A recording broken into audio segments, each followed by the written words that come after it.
Right now, 21 Pilots are overseas. They had 3 festival shows this past weekend at Pink Pop, at Hurricane, and Southside, and then this week they are finishing up the Takeover tour in the UK, which is some pretty exciting stuff. Very happy for everyone who lives in the UK who's going to go see 21 Pilots. Very happy to the people in Netherlands and Germany that also got to see 21 Pilots. And those 3 festival shows had some pretty interesting things to note.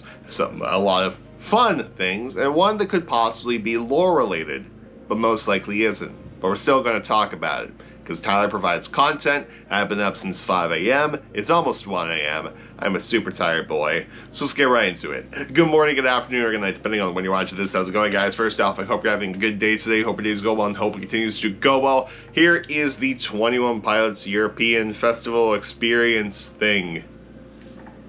Let's go. First off, we had a change in the set list. So, back when 21 Pilots did their first festival back since their little break earlier this year in May, there was a change in set list because they started off with Heathens instead of Stressed Out, which has been their usual festival opener. So, I love that. I love the fact that they started off with Heathens and they saved Stressed Out for later because Stressed Out is their biggest song. Now, when they did this festival back in May, it was Heathens into Stressed Out. For this row of festivals, they waited for Stressed Out. Like, Stressed Out was the third to last song, because after they got done Car Radio, they went into Stressed Out, then into Shy Away and I'm Not Okay, and then into Trees. Now, the fun thing with Stressed Out, especially at Pink Pop, was that, you know how Tyler likes to find these high objects and likes to climb them? Well, he did that at Pink Pop, but for Stressed Out, he stayed on this tower and played bass, and hopefully I can find a good quality picture of this. If not, I have a bad quality one that I took on my phone. But yeah, I was like, man, I want to be as cool as Tyler when I grow up. So that was at Pink Pop. I don't know what he did during Hurricane, because I couldn't watch that because I had a show at that time. But for Southside, Tyler crowd surfed, and it was a very slow crowd surf. He was like, I'm tired, carry me, and just spoke in this whole monotone voice the whole way. Eventually, at one point, he was like, all right, this is going too slow, I'm just gonna crawl my way. He crawls, and for some reason, he drops this. I don't want milk. I don't know what instigated the I don't want milk, but alright then. Anything else in the set list? Well, everything else pretty much stayed the same. During the campfire, back in the first festival back in May, they did add Kiss from a Rose from Seal, and that was back for the first 2 shows at Pink Pop as well as at Hurricane. For the Southside, they did not do Kiss from a Rose at all, but Dr. Blum did get to do a little bit more trumpet stuff because he did an improvisation over 99 Luft Balloons, which is a really great song. But really, the set list just kind of stayed the same besides the change of where Stressed Out was, which again, I think is a great decision on their part. Cosmetically, the yellow confetti is back into the mix along with the Psy Pink and the Psy Blue. It's very nice to see that back into the mix. So, as the Takeover tour in the United States was going on, as each show passed, the yellow confetti became less and less into the mix, which caused a lot of people to freak out due to the lore indications of it, because, you know, yellow being the color of the banditos, that color fading and the propaganda showing through those blues and those purples. Personally, I saw a lot of confetti that was yellow night 3 at Columbus, because they used a lot of it during jumpsuits, a lot of yellow confetti during jumpsuit. Not as much as Bandito Tour, but there was still a nice healthy amount of yellow confetti at that point. I don't know if that was a one-off, I don't know if that was at every Takeover show, but at least the yellow confetti was strong there, and I was just too in the moment to see about the end of the show, but there is yellow confetti in my little bag that I took. And now we get to take a look at Tyler and Josh's outfits for these festivals. A lot of people like looking at their outfits for lore because lore has been there in the past. Just think of, well, the ski mask as a good example, or the paints that Tyler wears on his neck and his hands. Think of the Bandito tour with the jumpsuits, even though they're actually jackets, not really jumpsuits, but just go with it. Or during the Takeover tour, they wore this. What's this supposed to be? You got the ski mask, you got these big jackets, the dress pants, the sunglasses, you had Tyler's head smoking during No Chances. What is this? Did we all just forget about this? I forgot about it. I haven't seen any theories regarding this, so I don't know. But people like looking at their outfits for lore. But the thing is, anytime it's a festival show, and I've told people this before, and people might be sick of me saying this, but for those of you who don't know, anytime it comes with a festival show, I take a bucket of salt with me and look at everything with a pinch of salt. Because these aren't sole 21 Pilot branded events. During the Takeover tour and the AC tour, sure, I'll be happy to take a look at anything lore related. But during festivals, it gets a bit dicey because you have other artists on the bill, where it's not just 21 Pilots, you have other acts on there. Like, think of Pink Pop. 21 Pilots didn't headline. The headliner was Metallica, which is a sentence I love, and I really want 21 Pilots and Metallica to collab because that'll make a 13-year-old me and the 24-year-old me super, super happy. But 21 Pilots, I think, does the bare minimum amount of lore festival shows, so that way if people get interested, they can look at its surface value, then they can dive deeper into it. But I don't think they introduced new lore during festival shows for the sole reason they're accommodating every other artist that are there. Imagine them doing the Message Man ritual during Pink Pop, knowing Metallica was going on later. Everyone will look at them like, is this a cult?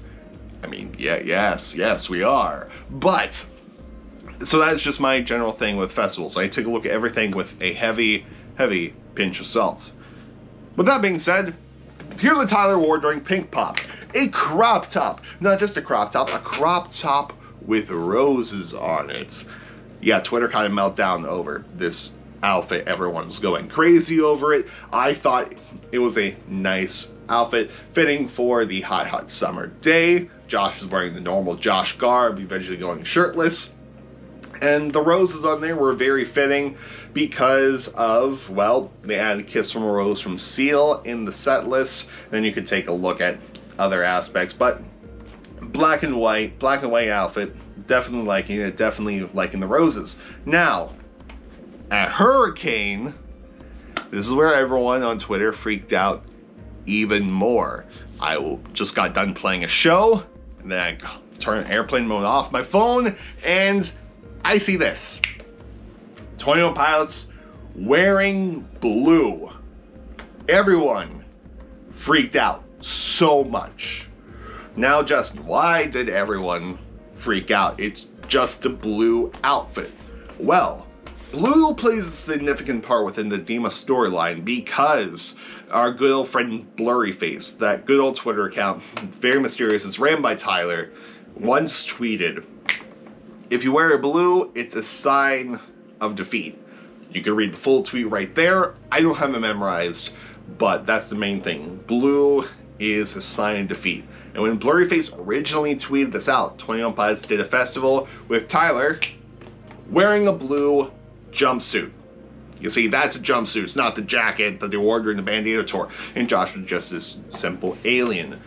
But blue jumpsuit, blue is a sign of defeat. This is definitely a big deal during the Blurryface era. It would have been a very big deal during the Trench era as well. But the thing is, the blue Tyler was wearing is just a jacket. Josh was wearing a sweater. I don't see, like, if this was very lore related, I would have expected this blue jumpsuit. I would have expected way more blue than this is Tyler's standard outfit this era, the white shirt, black pants with the blue jacket, and just with the addition of a blue jacket on top. Of course, I could be wrong, and it's very fun to analyze the lore, but I really think this is turn the monitor back on. I really think this is a situation where Tyler worked himself into a corner to where he can never wear blue live again while the Demon storyline is going on, because Twitter will freak out. Or he did this intentionally knowing we would all freak out, which, hey, I don't mind. It's content for the channel. That's why we're making this video and talking about it right now, spending a large amount of time on this. But it's the blue outfit. Like I said, if this is a super lore, I would expect the full blue jumpsuit. But you also have to remember the blue is a part of this era. The color scheme is blue and pink, to where the blue couldn't completely mean something different now in this era, because, again, 21 Pilots did not come with Dima all the way back when Blurryface was originally tweeting all this stuff out. Dima was just a thing in Tyler's mind. And Blurryface just, yeah, it's gonna be a separate thing. Never mind, we're gonna put it together. So, who knows? Like, blue could mean something different. Blue could still mean defeat. Pink, colors, propaganda colors, you know? And we're also living in a post-propaganda 21 Pilots. And I say that because they've escaped Dima. They are currently on the outside.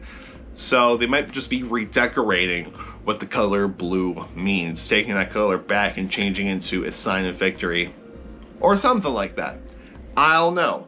Everyone freaked out. I saw a couple people go very extreme with it, and don't wish death on people. I'm just gonna say that right there. That's how extreme people were getting with it. But that was the thing at the Hurricane. Now, I think Tyler may have learned from this, because at Southside, they wore brown. Tyler wore brown. He looked like a turd. And Josh was wearing like a school alumni shirt. But they had a really fun time with this festival. There's a video of them where they were just so super speechless at the very end. And we're just like, thank you guys for making us feel like this is our home. Thank you guys so much. We're 20 Pots, so are you. And I really wanted to go back and watch that performance. I didn't even know they were performing today. But, yeah, just fun times. And I guess the other thing to mention is that, well, it was Josh's birthday this past week, and they celebrated early because, of course, every time zones, Europe is ahead of where I live and where they typically live in the Eastern Standard Time. So they are hours ahead, so they celebrated Josh's birthday early. And, of course, Father's Day. So, happy birthday, Josh. Happy Father's Day to you, Tyler. And you know what? If it's your birthday out there, happy birthday. Happy Father's Day to any fathers watching out there. And I just hope you all out there in Internet land is having a really good day. Hope you all are well rested. Unlike me, I'm really tired. And remember, you're loved. You're amazing. You're great. You're cared for. I care about you. If no one's told you today, I'm proud of you. Anyway, guys, that's all I have for you today. I'm editing this. I'm going to bed. I'll see you guys tomorrow for No Fun Intended Reaction, where we only have 2 left. Tomorrow, the next week, then ranking them all. Fun stuff. Anyway, I'll see you all later. Goodbye. And good night, more importantly, have a good day, and I'll see you later.